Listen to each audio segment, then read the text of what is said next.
So, how important are follow-up visits? Well, if you buy hearing aids and they don't sound the way you think they should sound, or they don't feel the way you think they should feel, or they make a funny sound, or anything else, too many people feel like that's just what I got to live with. I guess this is what hearing aids do. I knew these were going to be bad. Everybody complains about hearing aids.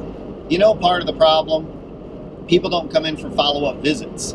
Most places don't charge for follow-up visits. So if you need to get in to get a sound adjusted or to get it to fit better or whatever it is, give them a call, give me a call. Let's set up a time for you to come in, because if you're not happy with the way that the hearing aids fit or sound, you're not saying good stuff to other people.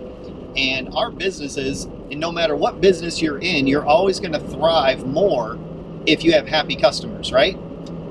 You might have owned your own business and you know that's true, and even if you've just shopped around, you know that if you're unhappy, you're not going to visit somewhere that you didn't have a good experience again. So you got to come in for follow-up visits so that way we can make the hearing aids better, whether that's fit or sound.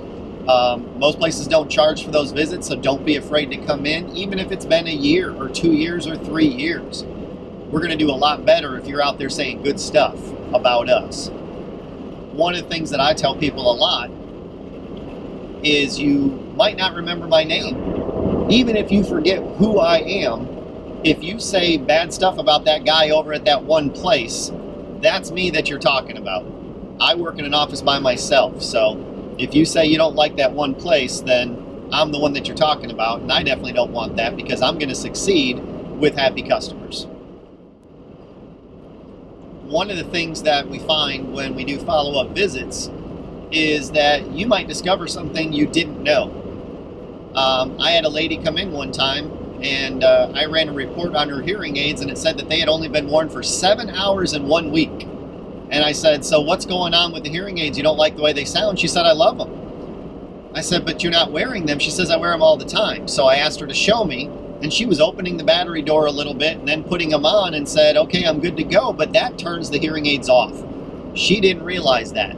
So for her, it was a placebo effect. She put the hearing aid on and she felt like she was hearing better, even though she wasn't. So when I shut the battery door and put that on her, all of a sudden her whole world opened up. So you can discover things from time to time that you didn't even realize were there by coming in for a follow-up visit.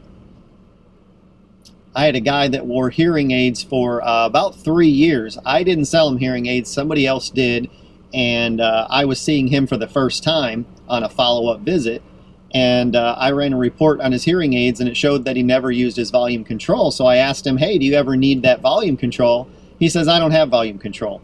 I said, yes, you do. So I showed him, and he said, no, that's a button. You press the button. I said, no, that's a wheel. You got to spin the wheel. You spin it forward, you get more volume. You spin it backwards, and it makes it softer. And he was blown away. So after 3 years, it was like he had new hearing aids, because now he could use volume control. So definitely come in for follow-up visits. We can only make them better if we see you.